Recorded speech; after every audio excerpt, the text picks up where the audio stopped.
¿Cuántas veces ha sentido que sus oraciones no ascienden a lo alto, que su estudio de la Biblia no llena de fuego su corazón, que ya no siente nada al cantar aquel salmo que antes tanto le inspiraba?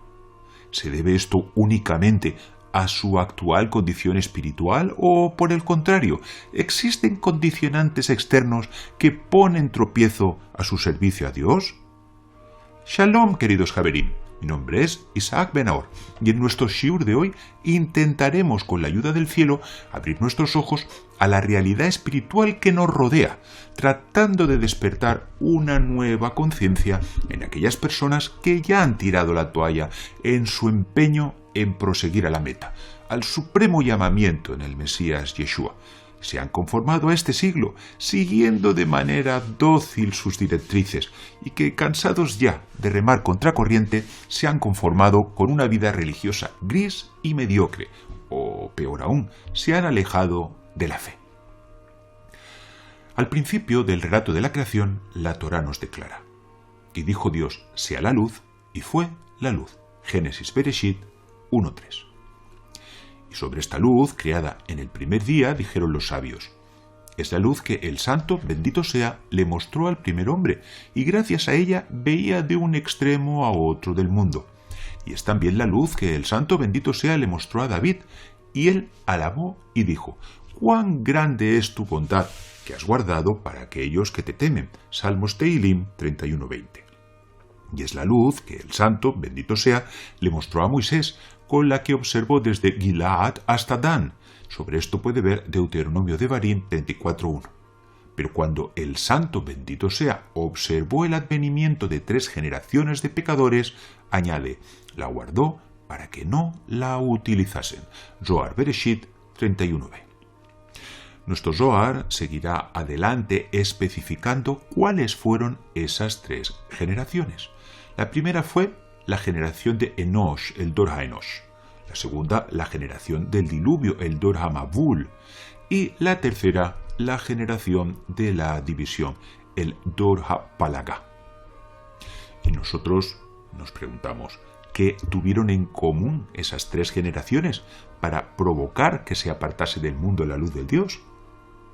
Nos bastaría con echar un vistazo a nuestro alrededor para comprobar que la esencia de todas sus transgresiones se encuentra también en nuestra propia generación, preparando ya el terreno para el advenimiento de la apostasía y la entrada en escena del hombre de iniquidad, ese infausto personaje llamado el antimesías, pues estas 3 generaciones encarnan las Shelosh Klipot HaTemeot, las 3 cáscaras totalmente oscuras e impuras que salen al paso de cualquier persona que busque experimentar cualquier grado de presencia divina, y a no decir de aquellos que buscan y anhelan el Ruach HaKodesh. Y esta realidad nos vendrá reflejada de forma clara y precisa por las acciones descritas en cada una de ellas. Y por eso nos es necesario ahondar primero en las realidades espirituales que rodearon a aquellas épocas concretas para poder entender las circunstancias actuales. Como está escrito: y a Shet también le nació un hijo, y llamó su nombre Enosh. Entonces los hombres comenzaron a invocar el nombre del Eterno. Génesis Bereshit 4:26. Shet pertenecía aún a la primera generación salida de los lomos de Adán, un hijo del que la Torá especifica que fue engendrado a su semejanza Vitmutó y conforme a su imagen, Quetzalmó. Hemos citado el mismo libro en el 5.3. Y no necesitamos ahondar mucho en la exégesis bíblica para ver la similitud entre este versículo y este otro. Entonces dijo Dios: hagamos al hombre a nuestra imagen, Betzalmenu, y conforme a nuestra semejanza, Kitmutenu. Hemos citado Génesis Bereshit 1:26. ¿Qué abismo espiritual se abre entre la primera y la segunda generación del ser humano? El primero, Adam Arishon, es a imagen y semejanza de Dios, pero su hijo lo es a imagen y semejanza de Adán, un ser ya destituido de la gloria de Dios. Y por ello tampoco sorprende el consecutivo descenso de la humanidad con la siguiente generación, donde el mismo nombre Enosh ya nos insinúa cuál va a ser su grado espiritual, pues Enosh, la palabra Enosh viene de Enush, incurable, sin remedio, como apreciamos aquí en nuestro gráfico, donde Enosh, el hijo de Set, tiene las mismas letras que Enush, incurable, sin remedio. Como está escrito, engañoso es el corazón más que todas las cosas e incurable, Enush. ¿Quién lo conocerá? Jeremías Yermeyá 17:9. La Torá nos declaraba que en aquel tiempo los hombres comenzaron a invocar en el nombre del Eterno, Likro Beshem Hashem.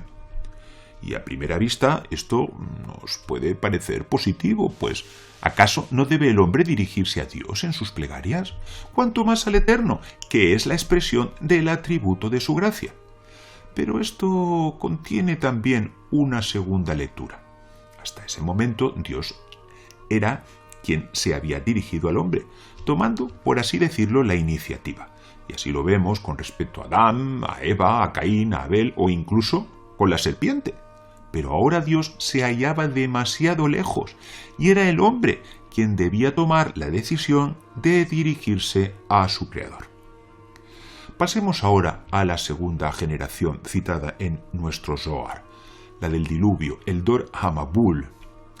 En su comentario al libro del Génesis, el Ben Ish Chai reitera en estos conceptos cuando nos dice: Hashem se comunicaba directamente con sus criaturas, dándoles a conocer sus faltas, y añade, no obstante, cuando las personas aumentaron en pecar contra Dios, perdieron ese nivel y provocaron que Hashem dejara de revelarse a ellos de forma directa. Y Rashi, el comentarista por excelencia de la Torá, interpreta el versículo: aconteció que cuando comenzó At-Huhal, el hombre a multiplicarse sobre la faz de la tierra, citado Génesis Bereshit 6.1, el Rashi lo interpreta de la siguiente manera. Huhal, comenzó, es una forma verbal relacionada con la palabra Julín, profano. Esto es, se comenzó a llamar el nombre de las personas y los nombres de los ídolos con el nombre del santo, bendito sea, convirtiéndolos así en objetos de idolatría de Abodá Zará y llamándolos divinidades, Elohut. Hemos citado a Rashi sobre Génesis Bereshit 4.26, véase también Gur Aryeh sobre el 4.21. El concepto Julim, profano, haría referencia a todo aquello que no está destinado a propósitos sagrados. Por ejemplo, los 6 días de diario reciben la calificación de Hol, común, en contraste con el Shabbat, que es denominado Kodesh, consagrado. Por ello, el texto bíblico nos da a entender que el hombre comenzó a mezclar conceptos de santidad con la más burda idolatría, ya se tratase de hombres o de imágenes hechas por su propia mano, atribuyéndole a ambos divinidad.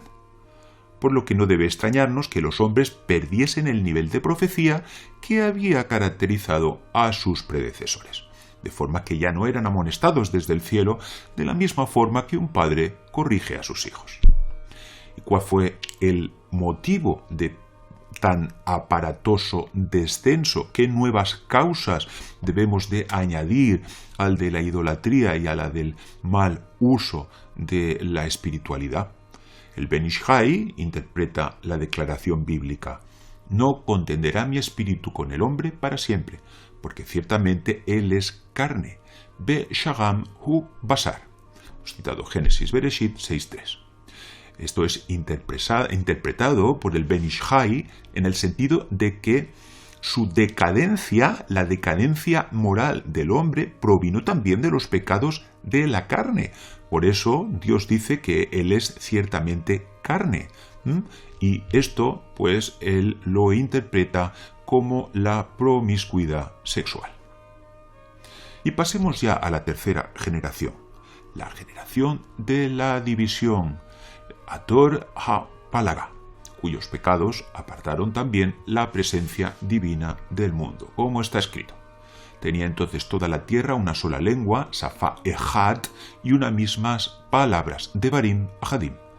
Génesis Bereshit 11.1.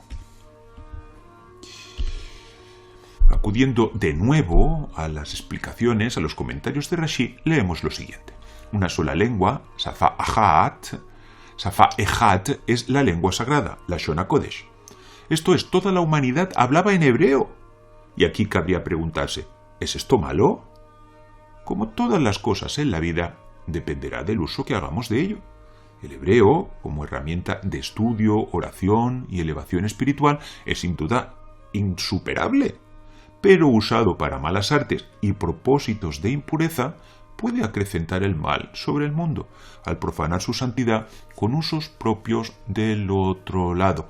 Y por desgracia, hoy en día encontramos numerosos mal llamados cabalistas, ¿no? Falsamente llamados cabalistas, que hacen usos impropios o incluso impuros de los nombres de santidad y del Lashon HaKodesh. El Midrash Tanjumá interpreta la segunda parte del citado versículo y unas mismas palabras de Barim Ahadim en el sentido de que la Torre de Babel sería un medio de elevación más espiritual que físico para poder acceder a las regiones celestiales y allí poder invocar a seres superiores que tuviesen poder para anular los decretos de Dios. Pues la palabra Babel, que en la Biblia es interpretada agádicamente como confusión, en la lengua caldea natural de aquel lugar, significa puerta de Dios, Bab-El. El Zohar, que citábamos al principio de nuestro shiur, nos explicaba la razón por la cual Dios ocultó su luz primordial, el Or HaGanutz, aquella inmensa fuente de claridad y revelación, a la que el rey David llamó gran bondad, Rav Tuv, y la guardó a causa de 3 generaciones que habrían de venir y que harían un mal uso de ella. Resulta indudable que, al margen de nuestra responsabilidad personal delante de Dios, la humanidad como colectivo es también competente a la hora de alejar la presencia divina del mundo.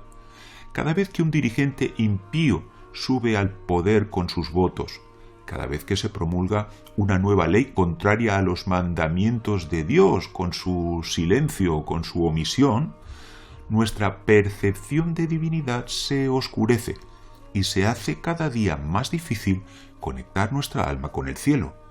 Nuestras oraciones fluyen con más dificultad. ¿Y qué decir cuando la mayor parte de la sociedad cae en el descreimiento o en el pecado? Las 3 generaciones citadas nos pueden parecer muy lejanas y totalmente desconectadas de nuestro contexto. Quizás lo sean en lo cultural o en lo tecnológico, pero le aseguro que siguen siendo muy cercanas en lo que compete a lo espiritual. Pues no en vano la generación de la apostasía será llamada un misterio, Babilonia la Grande, la madre de las rameras y de las abominaciones de la tierra. Revelación Hitzayom 17:5. Y Yeshua dijo, mas como en los días de Noé, así será la venida del Hijo del Hombre. Mateo Matai 24:37. Querido amigo, vivimos los tiempos de los talones del Mesías. La generación de la apostasía, la Dor HaMa'al, está a punto de irrumpir en nuestro medio para extender la alfombra roja al advenimiento del antimesías. Y esta última generación será algo así como el Kitzur, el compendio, la síntesis espiritual de las 3 citadas generaciones. Sea voluntad del Santo, bendito sea, guardarnos en el Mesías de todo ese mal venidero. Y hasta aquí nuestro shiur de hoy. Shalom. Adir Ben Naor, el poder y la luz del Mesías Yeshua.